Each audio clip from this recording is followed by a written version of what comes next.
Welcome to my channel trade with technical. तो जैसा कि पिछले वीक में जब मैंने आपको बैंक निफ्टी और निफ्टी का जो स्ट्रेटजी बताया था, निफ्टी का अभी वो मेरे पास डिलीट हो गया, बट बैंक निफ्टी का मैं आपको दिखाता हूँ। मैंने क्या उस समय बोला था, आप पुराने वीडियो में देखिएगा कि हमने 34,500 का कॉल बाई किया था एंड सेम 34,500 का पुट हमने बाई किया था। और सेल किया क्या था, हम जितने क्वांटिटी जितने प्रीमियम का हमने बाई किया उतने क्वांटिटी प्रीमियम का हमने सेल करके इसको हेज कर दिया था। ठीक है, आप जैसा देख सकते हैं कि हमने 586 में कॉल बाई किया था और 705 पे पुट बाई किया था। तो हमने इस पोजीशन को ओपन रखा। ठीक है, ये पोजीशन को मैंने जब निफ्टी बैंक निफ्टी नीचे गया 32,000 के आसपास में, तब मैंने इसको बुक किया था।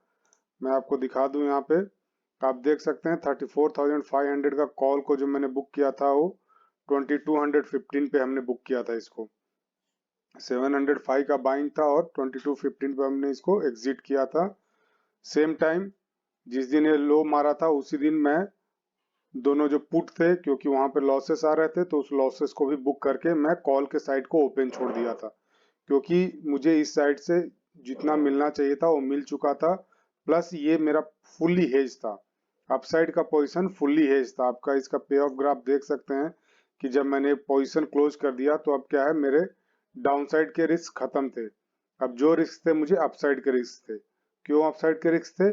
क्योंकि उस कंडीशन में जो मेरे शॉर्ट्स थे, अगर ये और ऊपर जाता मार्केट तो ये मुझे हो सकता था कि, क्योंकि दो क्वांटिटी थे, तो ये मुझे लॉस देते।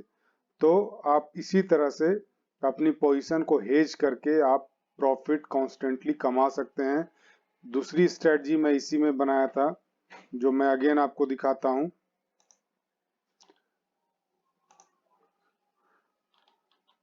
आप ये देख सकते हैं दूसरी स्ट्रेटजी मैंने क्या किया था। मैंने 35,000 का कॉल को मैंने शॉर्ट किया।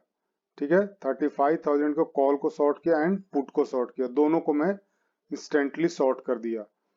ठीक है, और जितना मुझे प्रीमियम मिला उतना ही मैं अपसाइड, मतलब 1400 का प्रीमियम मिला तो मैं 1400 प्लस 200 और अपसाइड जाकर के कॉल और पुट को बाई कर लिया। ठीक है, अगेन जब मेरा एक कॉल और नीचे जा गया तो इस कॉल को बुक करके अगेन मैं एक कॉल बाई किया। ठीक है, आपको मैं दिखा दूं अपना पीएनएल में। आप देख सकते हैं कि मैंने कॉल और पुट दोनों को शॉर्ट किया था। ठीक है, मैंने इसको जिस दिन लो मारा था उसी दिन इसको भी मैंने एग्जिट मारा था।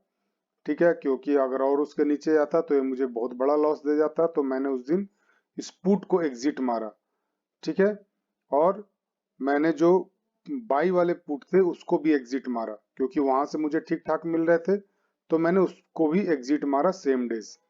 अगेन मैंने क्या किया, मैंने जो कॉल को खिसकाया था, कॉल ऑलरेडी 21 रुपए आ गए थे, मैंने इसको अगेन जो है जितना मैं पॉइंट इसको करीब मैं 40-50 पॉइंट्स और दे सकता था, तो मैं उतने पॉइंट्स और मैंने कॉल साइड में बाई करके दिया मार्केट को। मैंने लास्ट टाइम में क्या किया, जब मार्केट वहां से रिवर्सल दिखाया, जब मार्केट 32,500 के 400 के आसपास क्लोजिंग दिया, तो मैंने वहां पे 33,300 का पुट को शॉर्ट कर दिया। क्योंकि जब मार्केट यहाँ पे पूरा एक पुल बैक मार दिया, ठीक है ना, जब ये पुल बैक मारा तो मैं समझ गया कि अब मार्केट और ऊपर को जाएगा, तो मैंने इसको, सॉरी ये फ्यूचर का चार्ट है, मैं यहाँ पे जैसे ही ये करके यहाँ क्लोजिंग दिया था, ठीक है ना, यहाँ जब क्लोजिंग दिया था तो मैं 33,300 का कॉल पुट को मैंने शॉर्ट किया था, क्योंकि अब मेरा कंफर्म हो गया था कि इसी रेंज में ये कहीं बंद होगा। आप देख सकते हैं, क्योंकि ये मेरा पहले से रेजिस्टेंस ड्रॉ था, मुझे उम्मीद था कि इसी बीच में कहीं क्लोज होगा। मुझे ये नहीं उम्मीद था कि और ये ऊपर जाएगा, बट मुझे ये था कि यहाँ से मैं 300 to 400 पॉइंट्स में यहाँ से जरूर लेकर के जाऊंगा। ठीक है, इसीलिए मैंने इस पुट को भी शॉर्ट मारा। आपको ये देखते रहना पड़ेगा कि आप किस तरह से अपनी प्रॉफिटेबिलिटी को बढ़ा सकते हैं। तो क्योंकि ऑलरेडी मार्केट जो मेरे ट्रेंड, मैंने जो सपोर्ट ड्रॉ किया था, सपोर्ट को टच कर चुका था, पुल बैक यहाँ से ले चुका था, तो अब मेरा पूरा अनुमान था कि अब इसी रेंज के अंदर ये कहीं क्लोजिंग देगा। ठीक है, अब इतना ये ऊपर जाएगा, मुझे उम्मीद नहीं था कि इतना ऊपर जाएगा, वरना मैं क्या करता, मैं और 34,000 का भी पुट को मैं शॉर्ट मार सकता था। क्यों मार सकता था? क्योंकि मुझे ट्रेंड पता चल गया था कि अब मार्केट अपसाइड को जाएगा, तो मैं यहाँ पे आराम से उसको शॉर्ट कर सकता था। तो आप देख सकते हैं कि यहाँ से भी 24,000 आए। इससे पहले मैं एक निफ्टी का बनाया था, वो मेरे से डिलीट हो गया, बट कोई नहीं, मैं नेक्स्ट टाइम आपको वो भी दिखाता। ठीक है, आप देख सकते हैं यहाँ से भी 20। तो आप इसी तरह से हेज करके, आप चाहे तो उतने का क्वांटिटी का बाई कर लो और हेज कर दो सेल करके। तो अब मैं नेक्स्ट एक और वीडियो बनाता हूँ जिसमें मैं आपको ये दिखाऊंगा कि अगले वीक के लिए आप किस तरह से ऐसे स्ट्रेटजी सेट कर सकते हैं। तब तक के लिए वीडियो को देखते रहें, लाइक शेयर एंड सब्सक्राइब करते रहें। धन्यवाद।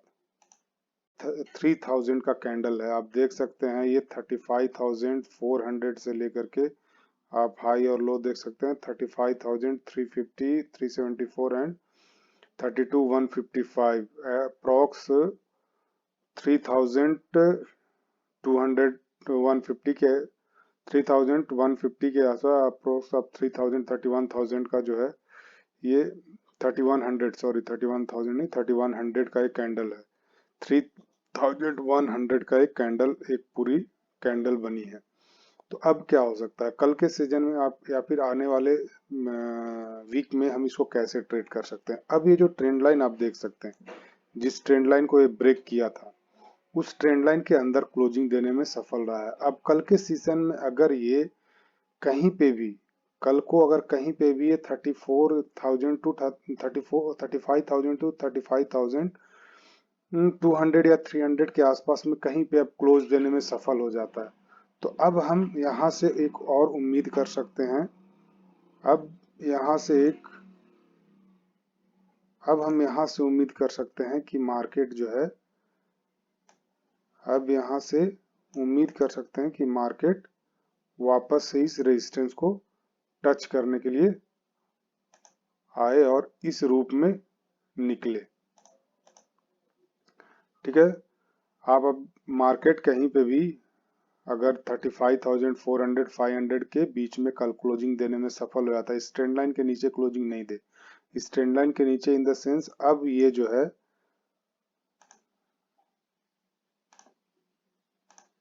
अब ये जो है 34,000 के नीचे अब क्लोज नहीं देना चाहिए।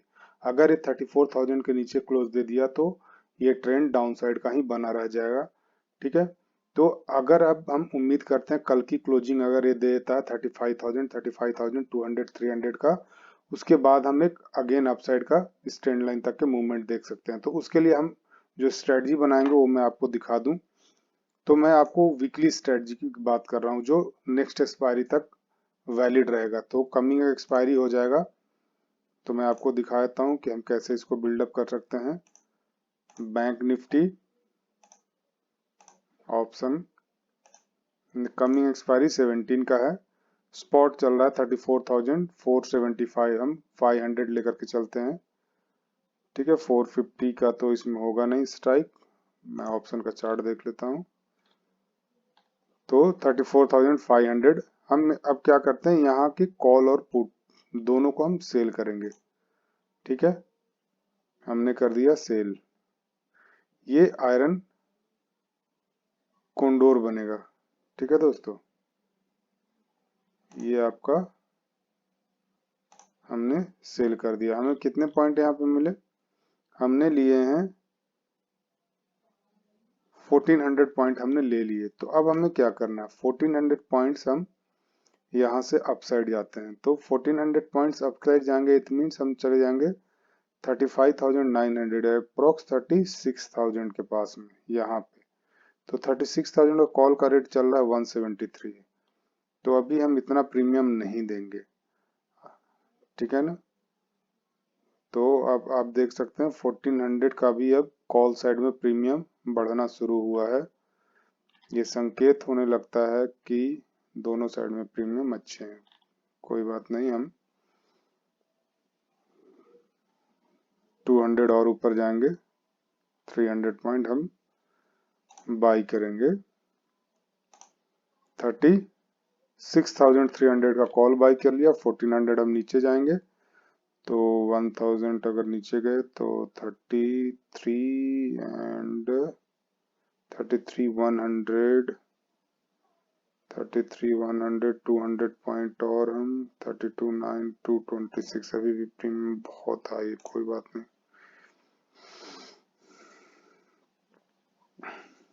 हम इसको और फुट साइड में और थोड़ा प्रीमियम हम कम से कम अभी देंगे, 32,500 बाई करते हैं। हमें अभी प्रीमियम स्टार्टिंग में बहुत कम देना।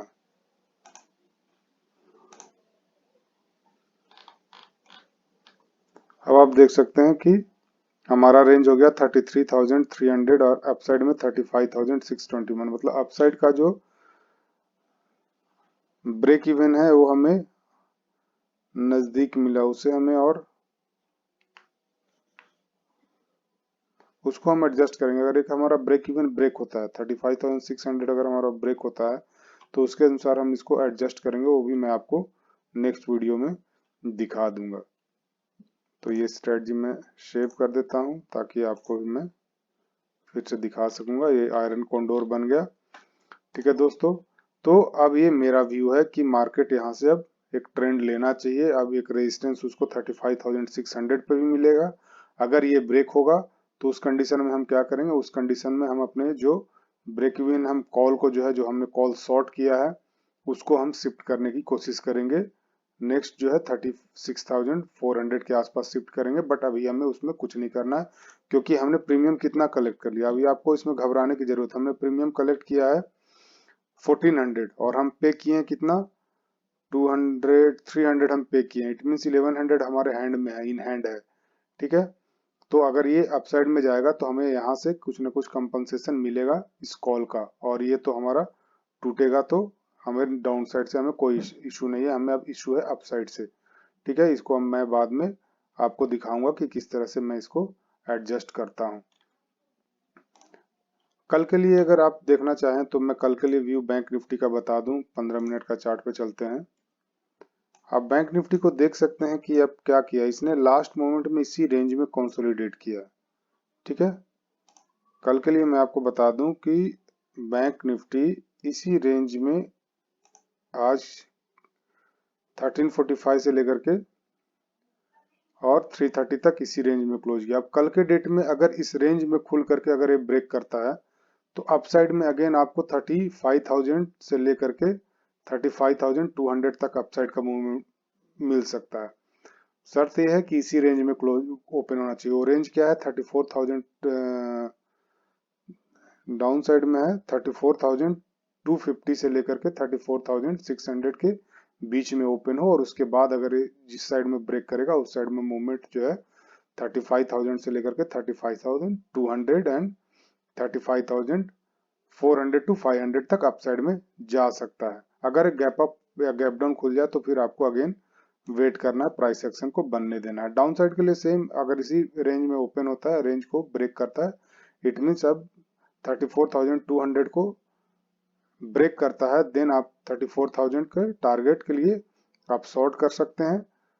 34,000 को अगर ब्रेक करके ट्रेड करता है, 34,000 ब्रेक करने का मतलब है कि 34,950 के नीचे 15 मिनट का कैंडल क्लोज दे, कम से कम 15 मिनट का कैंडल क्लोज दे, देन आप इसको शॉर्ट करने के बारे में अगेन फर्दर शॉर्ट करने, जिनका फ्रेश पोजीशन है शॉर्ट का वो बने रहे, लेकिन जो फर्दर फ्रेश शॉर्ट करना चाहते हैं 34,000 के नीचे वो तुरंत शॉर्ट ना करें, क्योंकि वो एक बार जो है वापस से रिवर्स बैक आएगा जो 34,050 एंड 34,100 तक जाएगा। हाँ, दोबारा अगर वो ब्रेक करने जाता है तो आप दोबारा जैसे ही ब्रेक करता है आप शॉर्ट कर सकते हैं, बट फर्स्ट टाइम में शॉर्ट करने की कोशिश न करें। नीचे साइड में टारगेट जो है अगेन 33,300 तक देखने को मिल सकता है। अगर ये 34,000 के नीचे कंटिन्यूअस ट्रेड करता रह जाता है तो आपको नीचे के भी टारगेट देखने को मिल जाएंगे। अब देख लेते हैं निफ्टी में। निफ्टी को आप सेम, निफ्टी आपको अगर ओपन होता है, मैं आपको बता दूं कि निफ्टी को कब आपको बाई करना और कब आपको शॉर्ट करना। तो शॉर्ट करने के लिए आप निफ्टी को ओपन होने दे 16,500 टू 16,600 के बीच में ओपन होने दे, और ओपन होने के बाद जिस साइड में ब्रेक करे उस साइड में आप बाई, अगर अप साइड में ब्रेक हो रहा है तो बाई करके जाइएगा for the target of 16,700 to 16,750 तक के टारगेट के लिए अपसाइड में, और अगर ये नीचे को ब्रेक करता है 16,480 को ब्रेक करता है और सस्टेन करता है 15 मिनट, देन आप इसको शॉर्ट सेल कीजिए for the target of 16,450, 16,400 and 16,328 के टारगेट के लिए आप डाउन साइड में प्ले कर सकते हैं निफ्टी को।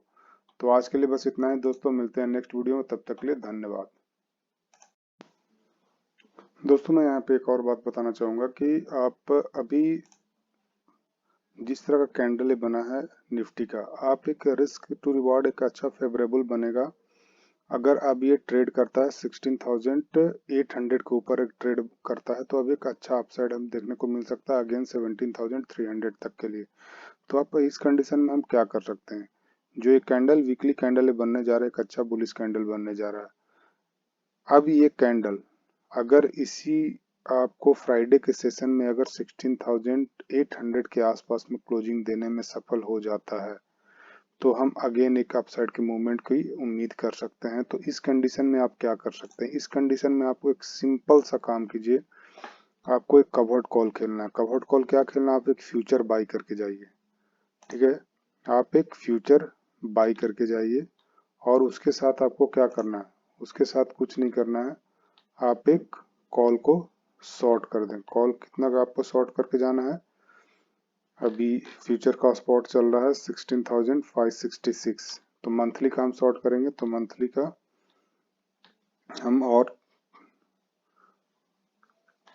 सॉरी क्या रेट है, 566 चल रहा है, मतलब 550 चल रहा है, हम 200 पॉइंट अपसाइड जाकर के इसको 16,700 का हम शॉर्ट कर सकते हैं।